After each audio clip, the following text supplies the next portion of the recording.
All right, so now we're at part two of discussing exactly what the government ought to do um, regarding people's rights to freedom of expression and where lines are drawn with hate speech. An example, if hate speech exists, and the differentiate that between call to actions and etc. And around.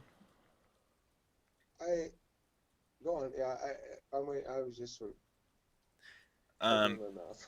yeah, one of the things I touched on in the last video is that that although I agree that we can't. I agree that unless there is a blatant call to action, then it's just I don't think it's right to violate someone's individual rights for saying or for practicing freedom of expression, right? But I think the imminent effect of cultural memes, for example, and is I think it's definitely a real thing where um, once an idea is planted into a society, then eventually that if the idea catches on, it can cause ripple effects within the society and cause certain behaviors to change. And so in that regard, I think that it's something definitely to be aware of. But you What can't makes it really, catch on? huh? That's the key thing, though. You said if an idea catches on, but are all ideas? Do all ideas have equal contagiousness?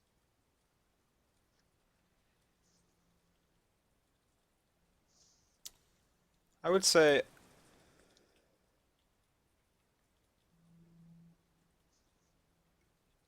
I don't know. I don't know. I think it would depend on the receptibility of the citizens or the members of the community rather than the idea itself, honestly. See, I think it has everything to do with the object itself, namely the speech being talked about here. So, if the object itself is consistent with, or at least complementary to, or not inconsistent with, a wide spread of realities. So if people like you and I might be more receptive to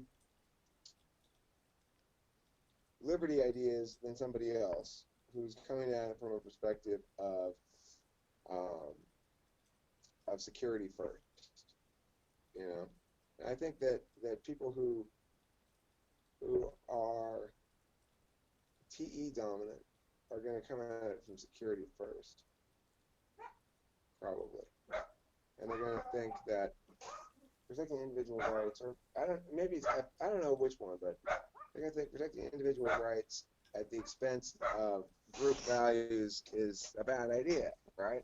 So you're going to have these positions that are in conflict with your own from a values perspective. However, each of those respective positions links in with shared values at respective strengths.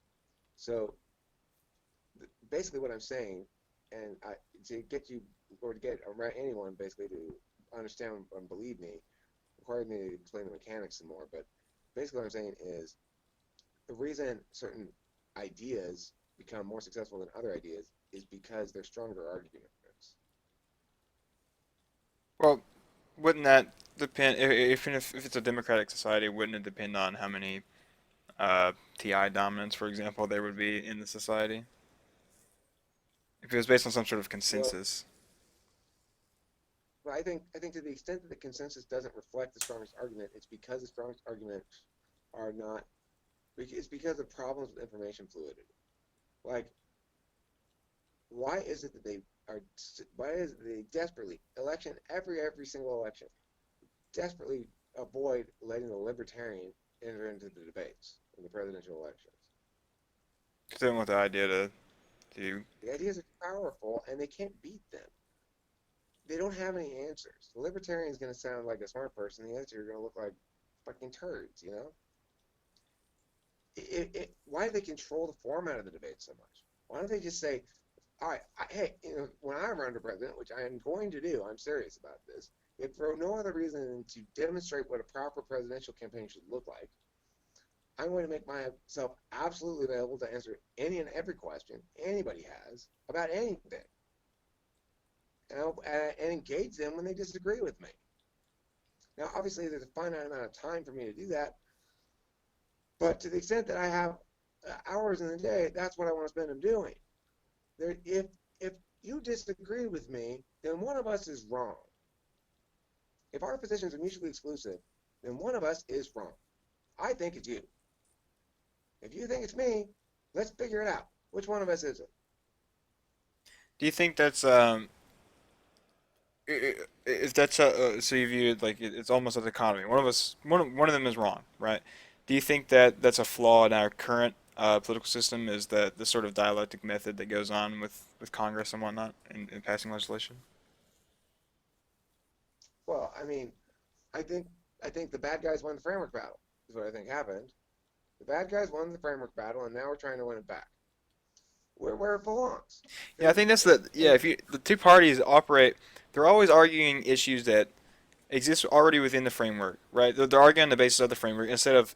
I think the Libertarian Party would be the only ones, or perhaps the only ones who are attacking it from the framework itself. You know, because the libertarian school of thought is based completely on the individual rights framework, whereas the other ones are just based on the arbitrary framework that's already put in place that they're working under.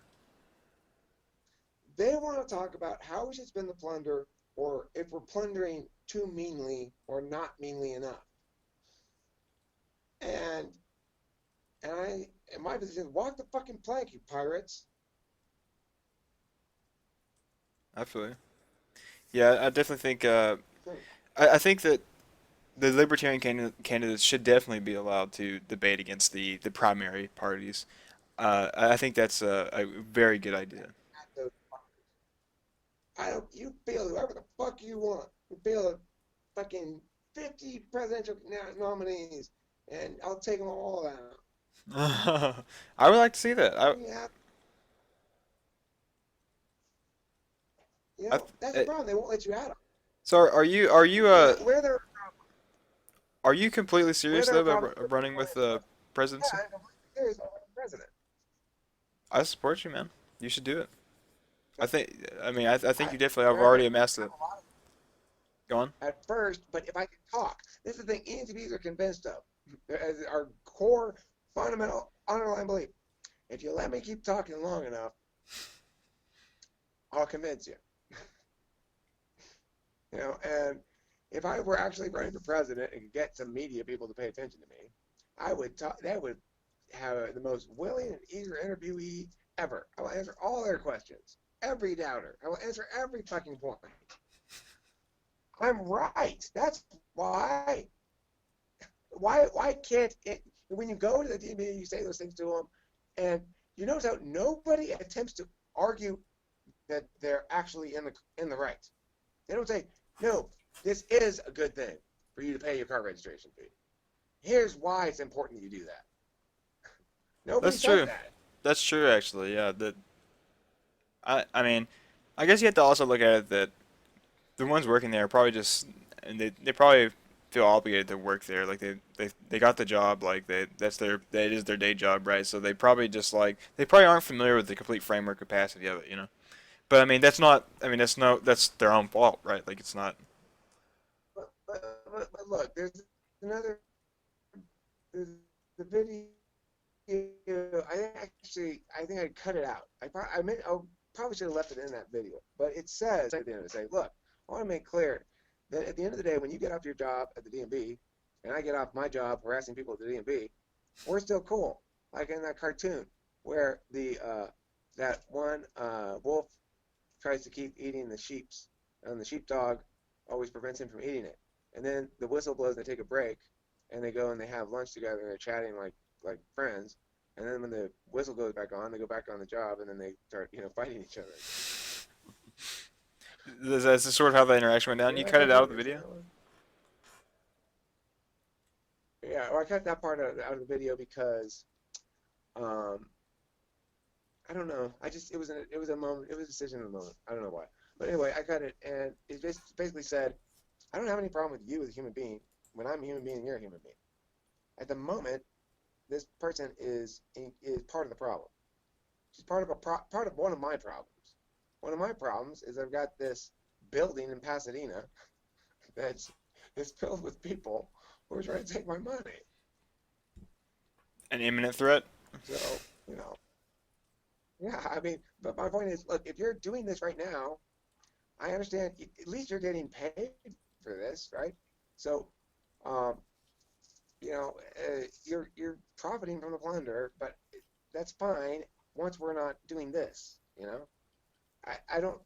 I don't condemn you as a human being for taking this job or anything, is the point. I Yeah, it's understand just that like you it's just don't that understand. they exist. Well, they're the catalyst there for your criticism because that's the only. I mean, you can't. It's not like It's their most powerful weapon. The government's most powerful weapon is the ability to diffuse action into sub actions such that no individual can ever be held accountable for anything. that's a That's good way to how they put it. operate. Well, who stole my money? Well, it wasn't the lady who at the window who took the check. Well, it wasn't the guy at the office of the government who processed the check. Well, it wasn't that congressman who voted just one vote in favor of that bill that spent some of that money. Well, it wasn't the person who received the benefits of those taxpayers. Well, who the fuck's responsible for it then? That's what they do. They make it impossible to determine that. They want it such that it's not human beings doing things to other human beings, but instead it's a system of protocols that operate independently of any human being's will. But that is a disastrously bad idea. Yeah. So to what so you think we've completely wrapped it up with the the free speech part? Like, um, as long the call to actions are definitely that's blatantly like I think that's probably needs to be there needs to be some sort of penalty for that call to actions. Well, Uh, I mean, I disagree. I disagree on the call to action. I think it's fine. oh, really? The one thing I don't like is the is line. If you lie, then that's not protected speech. Because if you deceive, people are taking action based on certain information you give them. If you intentionally provide false information, knowing that they're going to take action, then that can't possibly be protected speech.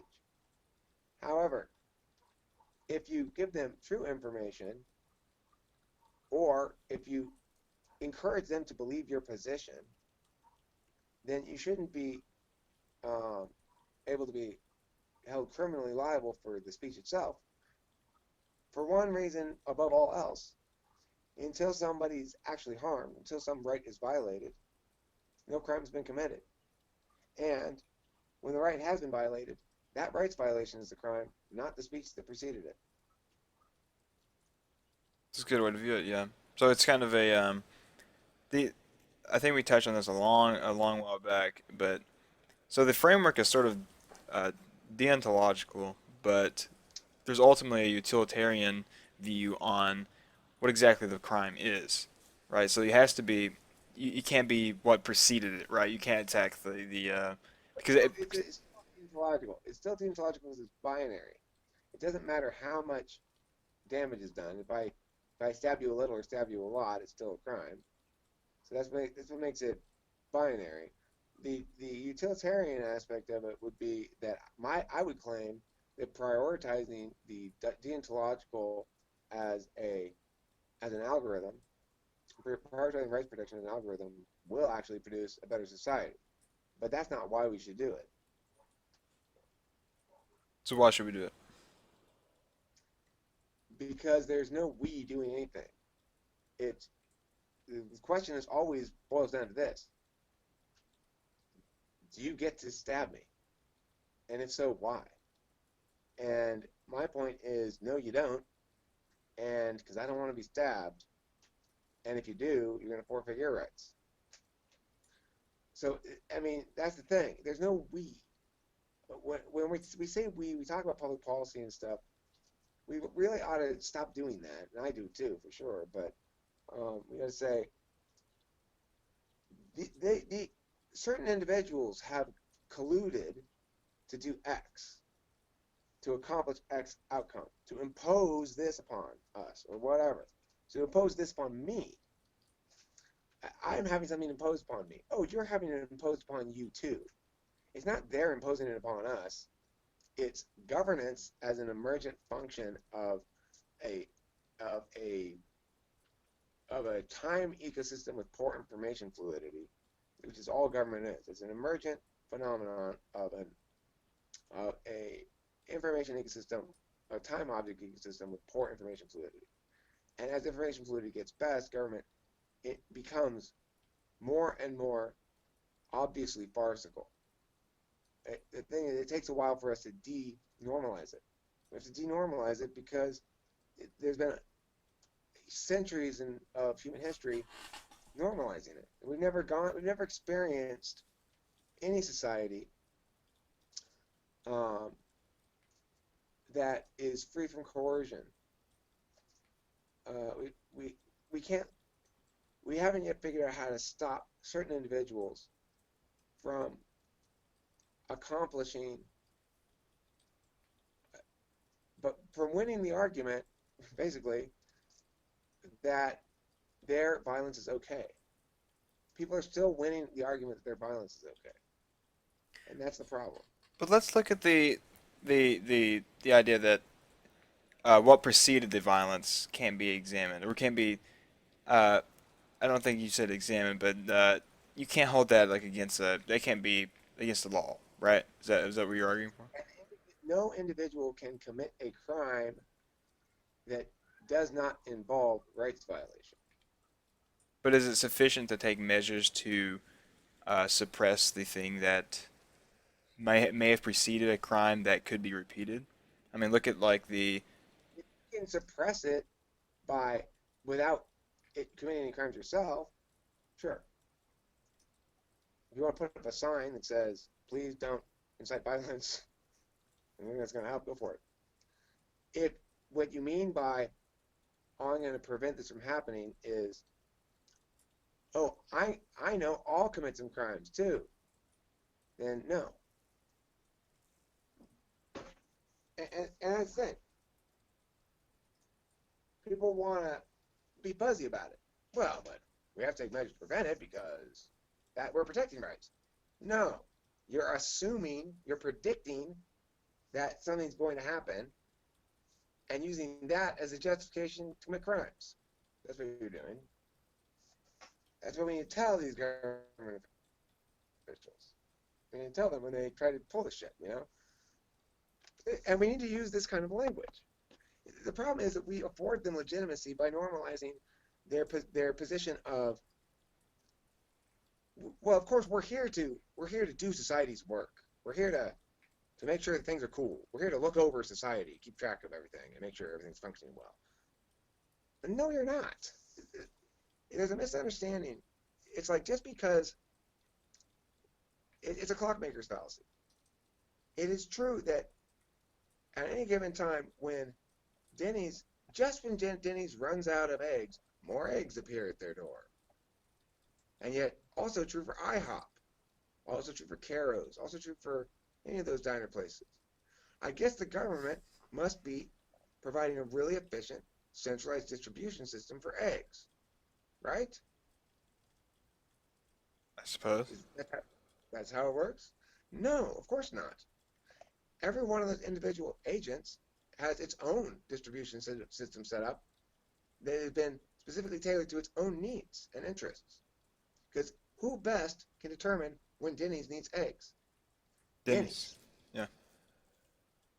So we look at a fully functioning economy and we see a perfect example of what happens when individual agents are permitted, which is to say, they are not prevented with violence from engaging in free and open commerce with their fellows.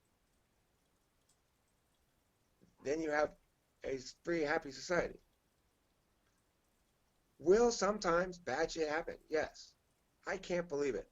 Yeah, I got food poisoning in that restaurant. Okay, well, Now we have a regulatory system. Every single restaurant in California gets an A, B, or a C on it. And of course, all the expensive fucking, all the structures and stuff support that regulatory system. Massively expensive, hires huge amounts of people. It does zero productive work. Why? Well, because you can still get food poisoning in a restaurant. I still have. Nothing's ever changed. I didn't used to get it very often. I don't get it more often now or less often now, or it's still incredibly rare. Still is going to happen. Maybe the kitchens are cleaner, so I don't fucking care. If they were fine before, I was eating the food there, I was fine. I don't I don't need your A on the door. I don't care about your B on the door. You're just wasting my money. You're just imposing unnecessary burdens on people who are trying to make a living, who are trying to make a business, who are trying to create wealth for the restaurant, providing unnecessary burdens upon them. That's all it does. Do you think a restaurant's going to stay in business poisoning its customers? Um, I don't know. I'm not completely sold on that on this train of thought yet. I think that I don't see anything wrong with regulating against restaurants to make sure they're clean, and I mean I think it's a perfectly just thing to do. Really? Hmm. Why would a government official do a better job of keeping my kitchen clean where I'm cooking food and offering it to you? You can purchase it or not. If you Yeah, but I mean, are if you you gonna want, like every time a customer comes in, do they get a tour of the entire kitchen and just like, oh, well, look at all of this? Like, I mean, do you feel that confident in your government's inspection process? They go to that place one time. Maybe it is a surprise visit. Maybe it's not. Maybe they get a heads up. I don't know. Maybe they happen to catch them on a clean day. Why are you so much more confident in that kitchen's clean because some guy from the government came and visited it with a clipboard 2 months ago? well, then they would just you have to examine the efficiency of the actual examination as opposed to just completely abolishing it. Okay, well, look, how many harms might happen if we just let some random guy he doesn't even have a teaching credential, own his own school and start teaching children? Think of all the harms that could happen. There's got to be a lot of rules we're going to need in place for that. A lot of regulation. We're going to need some government officials to come over and make sure he's not fucking with the kids. Right?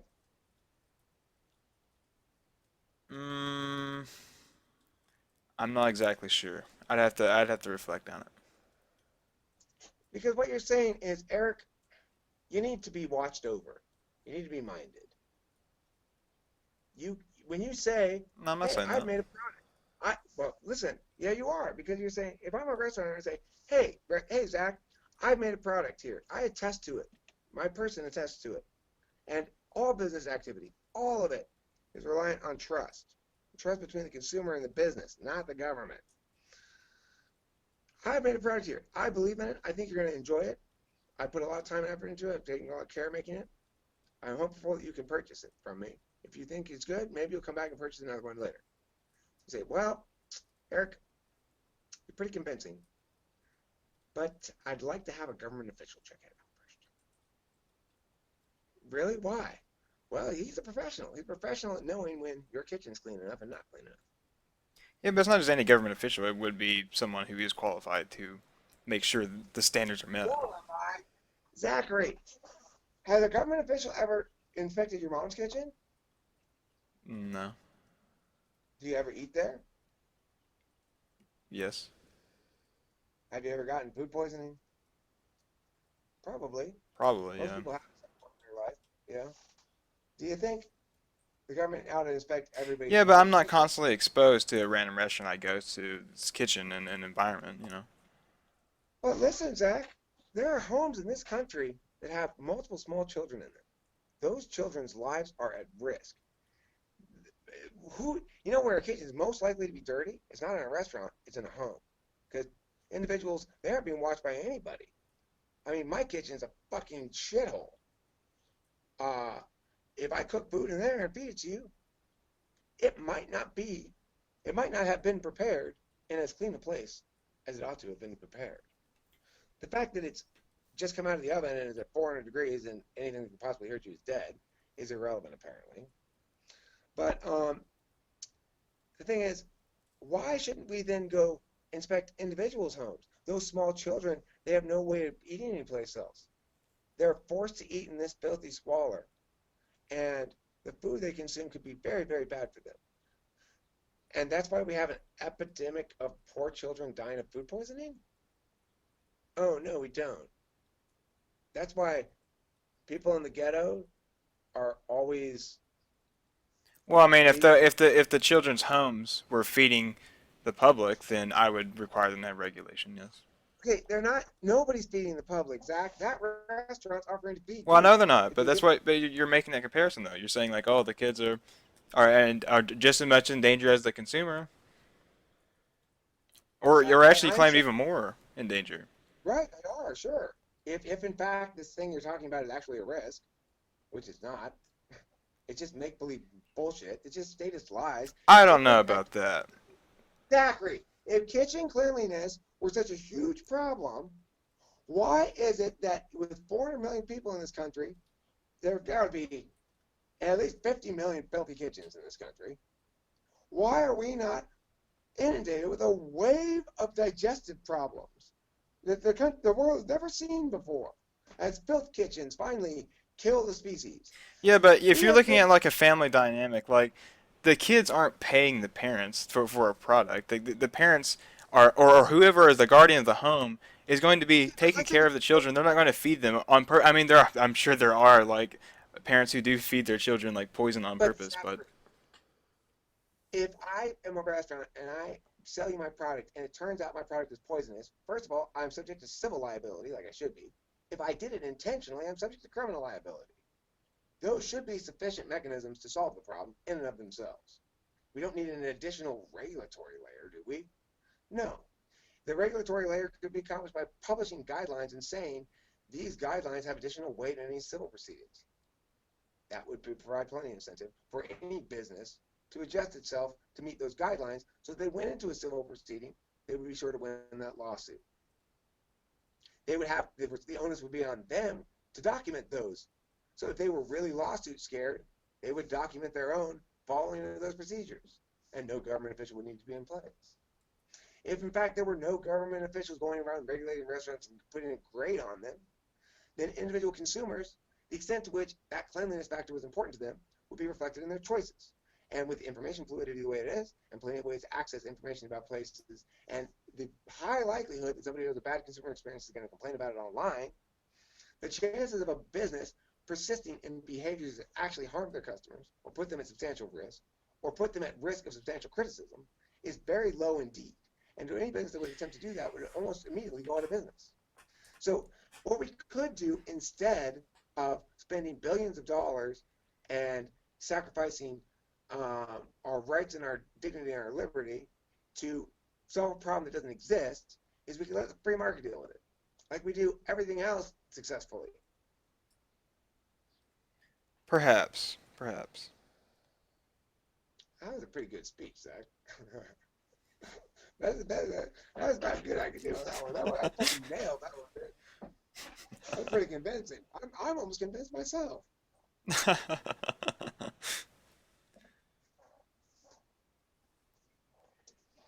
Free market solves, man. Information fluidity is the key to the whole thing. And that's why government exists. A lack of information fluidity. With complete information fluidity, government disappears like smoke from the water, you know?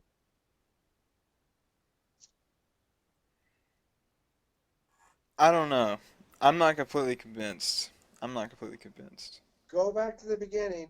Imagine yourself a member of a community of 10 families, each of which has about 5 people in it, 50 people community, homesteaded, no governing body around.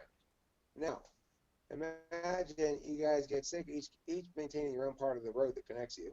You got large lots, a couple acres each or whatever.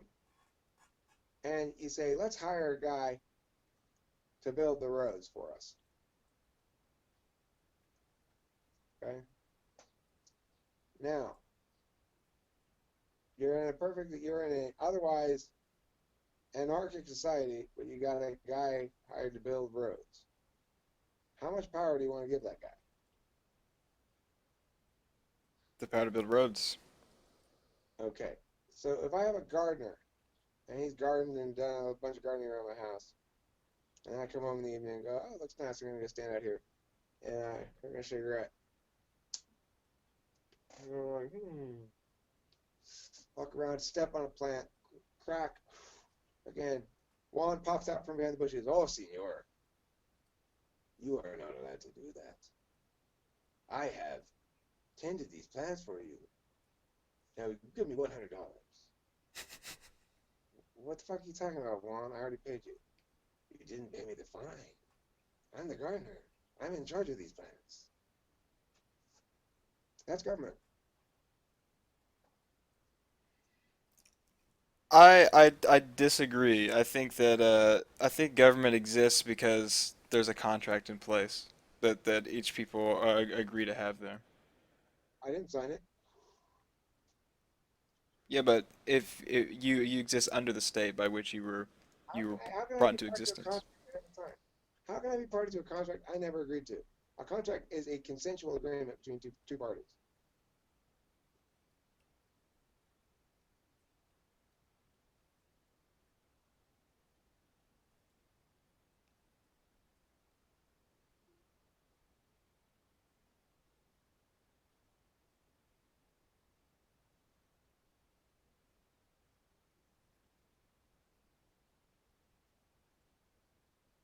No, I disagree.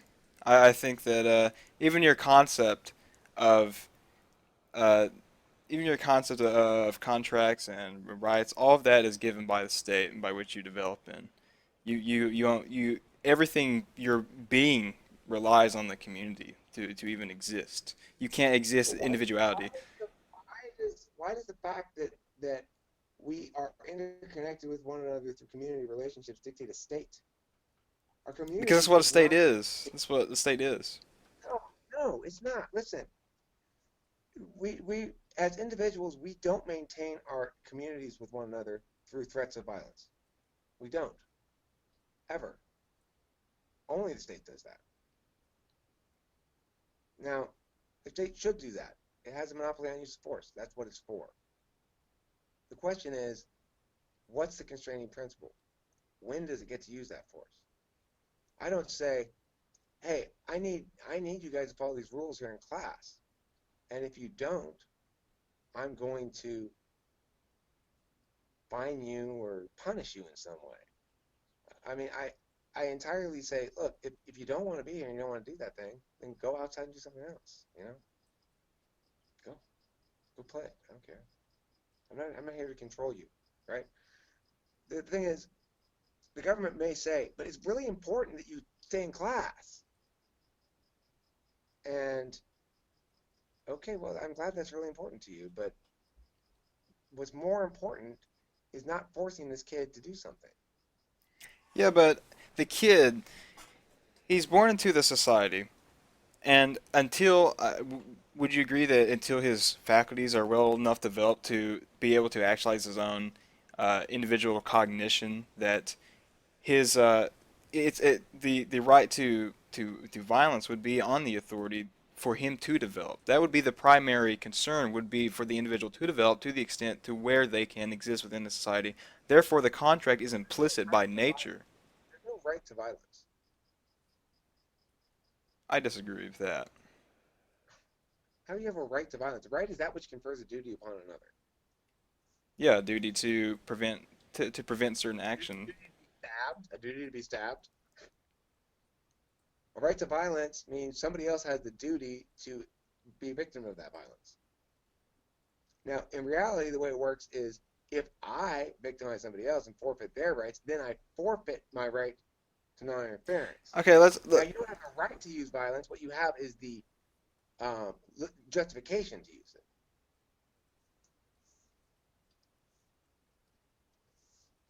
I agree It's with that. not. It I'll no longer concede. is I'll it. concede with that.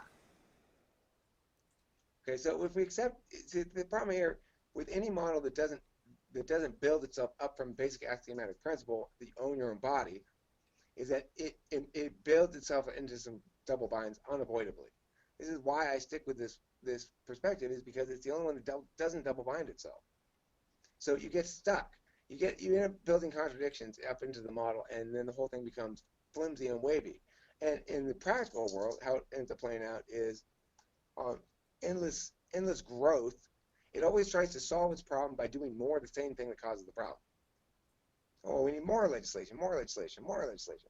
The thing is, legislation, once established, it goes away at a slower rate than it increases.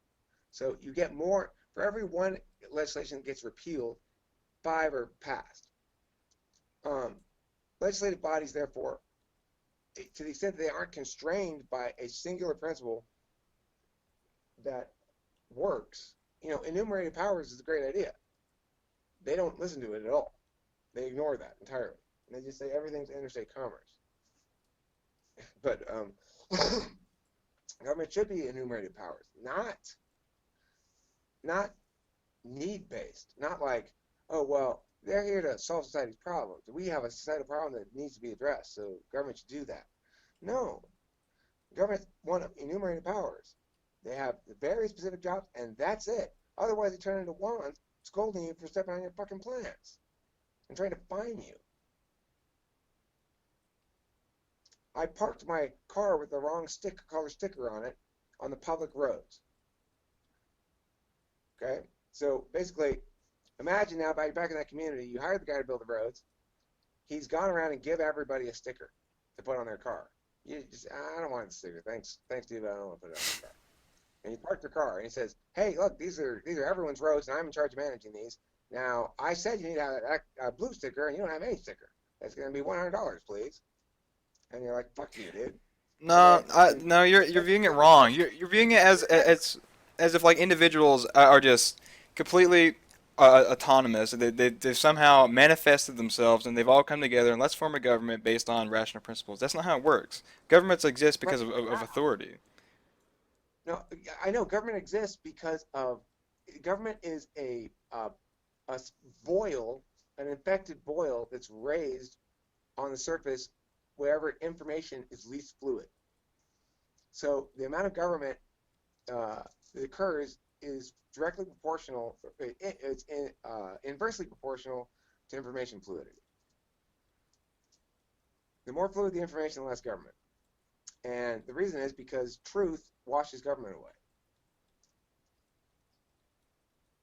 You see, Perhaps. we want to talk about policies in the abstract.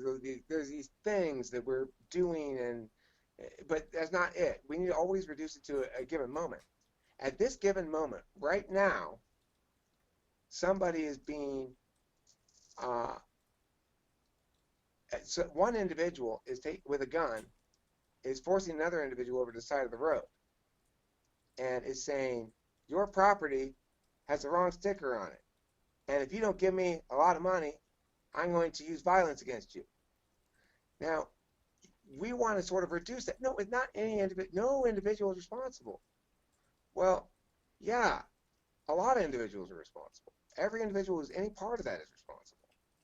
And until we start bringing these government laws and stuff into actual individual, like this is what this actually means. It's not what you say. It's not what the problem is you're pointing out. It's not problem admiration time. Like, oh, well, but we have a big problem with speeding or something. We had 7 traffic accidents here. We need tougher enforcement law. No, it's not about, you keep talking about the wrong thing here. Think about what actually happens when this law is enforced. How does that play out? What does that mean? Oh, it means Joe threatens Bob with violence unless Bob gives him some money. And the justification is because Bob broke a rule. But when we look for the victim of his wrongdoing so that the victim can be compensated for having been victimized, we discover there is no victim. And we're compelled to ask them, what's the $100 for? And the person, Joe, says it was for the rules violation. And Bob says, but if I can violate the rule and cause no harm, then why is it a rule? That's logically sound. It's a framework thing. We're all really, really, really fucking indoctrinated with the belief that the state is necessary, important, valuable, unavoidable, any of those things. It's none of those things. What it is, it's pimples because we're still in our adolescence. Yeah, but an abolition of the state, even if you could deem it unnecessary, it's just going to You don't, reform. you don't If there abolish, was you if can't there abolish it. You can't. You yeah, can't abolish it. It has to wither and die. how is it going to wither and die? Light, light, as much light as possible on absurd exercises of governance, one at a time. Make it shameful to work in the DMV. That's how you end government. You make it a shameful, shameful thing. Nobody would ever admit that they work for the DMV. When that happens, government's on its way to withering and dying, and it should be shameful. I mean, you participate in that in that violence against people? That's horrible. When people hear, that's people's response when they hear you work at the DMV. We're on our way. Because look, I mean, government can't persist in the face of consensus truths regarding its own evilness. It only persists when when information, when understanding, when people understand it in a way that allows it to persist. The reason North Korea is so fucked up, right? You've got that whole population indoctrinated to shit. I mean, it's funny. It's like there was a North Korean guy who was a very rare North Korean who was not working in North Korea. He was working in China, and he therefore had contact with a Westerner. And the Westerner said, he liked the guy, and they got along pretty well. And but when the older, not the current Kim Jong, but the other Kim Jong or whatever his name was, Kim Il or whatever, Yeah, yeah. when he died, the father died. That by all measures, this North Korean gentleman's tortured grief was honest and completely overwhelming and legitimate. He had been so he had so internalized these narratives about the godhood of this dictator that the dictator's death caused him inconsolable grief. That's how powerful time magic is. That's how powerful it is. And that's why it's important to be a white wizard and cast the right spells. Now, I'm in the process of casting them right now. And a lot of libertarians in the past have gone and tried to make their points about liberty and stuff. And I think I can do so more effectively than others because I don't think I get sidetracked by wrong thoughts. And a lot of libertarians do. A lot of libertarians get sidetracked by the wrong point. I think the key thing is to always bring it back to the central question. You are justifying violence. Are you sure this violence is justified? And by what principle is it justified? Put the burden back where it belongs, on those who are advocating for the violence. And if the justification logically holds up, then it's therefore justified. Well, the problem is, as they start to scramble around for their justifications, they realize they haven't thought it through. They don't really have any. That if, in fact, we were to extrapolate their rule out, it would be a disaster. That it's more or less completely arbitrary. That's the thing. We don't want public policy that's arbitrary. We want it to be derived from a principled understanding of how agents ought to interact with one another. Individual agents. When we start to mistakenly believe that groups are capable of moral agency, we promote a worldview that permits oppression, that permits violence, that lets bad guys get away with bullshit. In some cases, I don't think it's too far to make, uh, I guess, claims about the consensus of a certain group of individuals about what they would achieve or what they would go for based on their behavior within their No group. group ever attains consensus. No group ever attains consensus. They attain cooperation. Everyone cooperates. But the thing is, they can't be in consensus because they're each comprised of their own finite set of potentially infinite metaverses, multiverses. I love how you've with the metaverse is like it's very you've tied in for a lot of things and it ties in with a lot of things when you like it works. It's very frameworky. That's the principle of that's the whole principle of the metaverse concept, right? Is that when you link things, you generate new metaverses. As I have now, by linking this in, for my realities anyway, I have established this additional framework that complements my existing frameworks beautifully. And to the extent that it did contradict those existing frameworks, I would need to adjust the frameworks to account for that contradiction. That's what I'm saying. New objects change the existing time object ecosystem in your set of, in your finite set of infinite possible meta realities. I gotta go to work. Yeah, it's I'm not we gonna be able to this keep track. this went on for like almost 50 minutes, but it was very nice. We got some pretty sound arguments for the libertarian philosophy out I there. think it Very was super Socratic. great. What's that? Very Socratic. It's very Socratic. Is Socratic? Very Yeah, I Soc- guess so. Yeah, I appreciate you pulling the no, that's wrong. I disagree. I I love was that. it was hard. I was trying to think of like You're disagreements trying to that further the dialogue. But right. I know that's the thing, but it's hard to make the arguments to the other side because they're wrong. You have to obfuscate. When I try to argue bullshit with my debaters, I say like, okay, well, run this bullshit. I tell them, right, look, this is bullshit. Here's where it breaks down, but don't let it get there. Here's how you avoid it ever gets there. But the reality is, only one. There is a right way. There's a right worldview. I used to think, oh, first I thought atheism or whatever. Like I just was very black and white.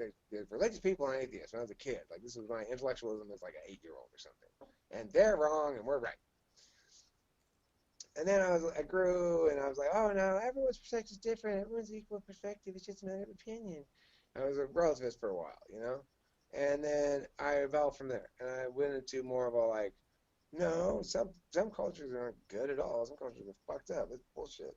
And then now I find myself saying, well, okay, well there's got to be. I found too many holes in finding in any possible right answer. I'd say like, well, that's kind of right, but that's not really this. I come up with the answers against it. But now I'm developing a framework I believe is finally, after all these years, increasingly bulletproof. I really think it accounts for everything. I really think that it's very as logically coherent. Yeah, very the foundation itself. And then well, I think like a lot of foundations appear to be logical until once they've extended out, and that's when they become, like you said, flaky. It becomes very unstable once you get too far out. But the libertarian, I mean, like I think the only one example we've talked about is like the nuke one about how far you have to reach to that point, to find like some just a small amount of instability. right, yeah. All right, well, Zach, nice chatting with you. Are you gonna be able to be available 1 to 4 today? 1 to 4, possibly. The take Write this down real quick, so you have it in front of you. Let me wrap up this. The I'm just gonna stop the recording real quick. Thanks for watching yeah. Talk with Famous People.